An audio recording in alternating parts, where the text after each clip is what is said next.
شروع از سنه 28 اپریل در محله چشمه ارزنه شهر خوجند خطسری نو به کاری خود آغاز نمود. رقم خطسر 29 آ می باشد. این خطسر ساکنان محله چشمه ارزنه را طریق میکرانوحی 34 با راهی بالا یعنی بینای اساسی دانشگاه دولتی خوجند گذشته مرکز شهر را عبور نموده به автовокзали کهنه می رود. نقطه نهایی خطسر مذکور این محله مسجد سرخ است. خطسر 29 آ برای خلق چشمه خدمت میکنن.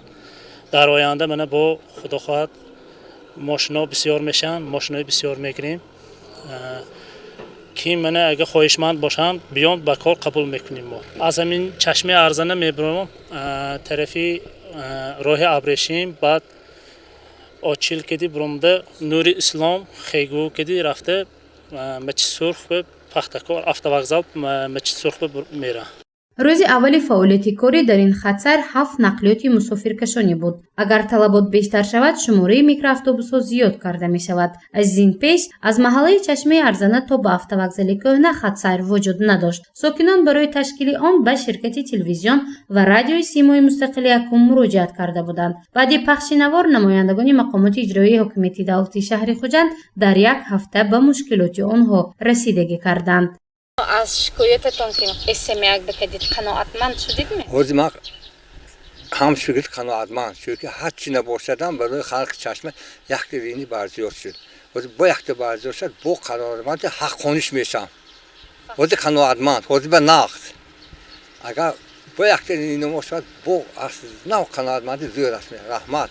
هر چی یک دینی میگم امریکا رحمتی که هم هر چی غمی چشمه خورده همین خیلی رهی بیسوم موشم امریکا رحمت.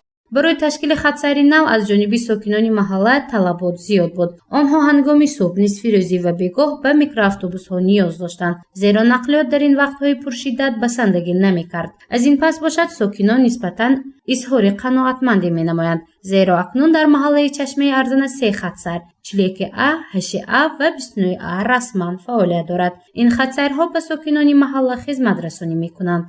دفعه گذشته وعده کرده بودیم که به روزهای نزدیک خطسری 29 به راه میمانیم گفته.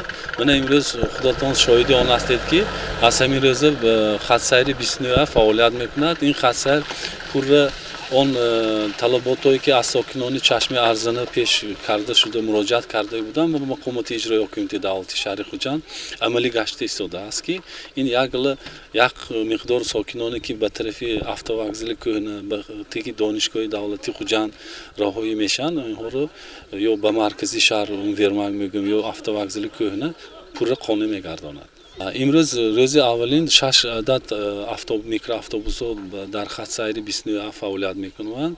ما در نقشه است که این هم مرحله به مرحله یعنی یک هفته مابین 10 روز ما اینا از به 10 عدد بعد به 15 عدد مقدار رسانیدنی هستیم. چقدر که طلبات شود ما الکه به راهبران این سپارش‌های دادیم، توصیه‌های دادیم و نظارتش میبریم که تا 25 عدد برآورد. اگر طلبات شود ما بسیارتر کرده میگیم.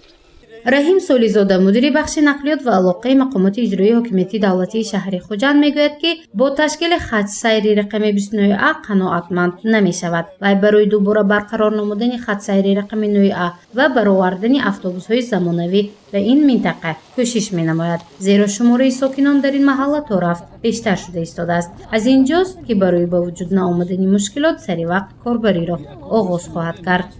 نوع آیمو مان کردگیمون از فعالیتی سستی این راهبریتی همین خطسر می باشد. ما راهبرت دعوت کرده کاربری نبوده ایستادیم. این خطسر هم نوع هم ما برقرار میکنیم، از نو احیا میکنیم که کمش 15 عدد میکرواتوبوس در این خطسر فعالیت نماید. مسئله برقرار کنی نوع اول ما با راهبریتی همین جمعیتی سخامی کشاده سوربن راهبریش همکاری کرده ایستادیم. دیگر هر نمود هر اصول ها رو وارد کرده هستیم برای جلب رانندگان به این خطسر. بعد آیدی مسئله اتوبوس‌های کلان حجم را به چشمه ارزنه وارد نمودند. ما از متخصصان این ساحه کمیسی مخصوص برپا کرد تاسیس دادگی این کمیسی کاربری کرده است. هم این روزی که دیگه خرمنامترش گذرانده است با هر خیلی دیگر اصول ها رو جاری نماییم که مثلا همین اهالی کمیته محلی چشمه ارزان قانع گرداند. эҳтимол аст ки дар ин маҳалла автобусҳо низ барои хизматрасонӣ бароварда шавад. Барои ин ҳоло комиссияи махсус ки мақомоти иҷроии ҳокимияти давлати шаҳри Хуҷанд таъсис додааст корбарӣ дорад. Гузориши Мафнуншкур ва Наимҷон Оюбов барои барномаи иттилоотии Хабар.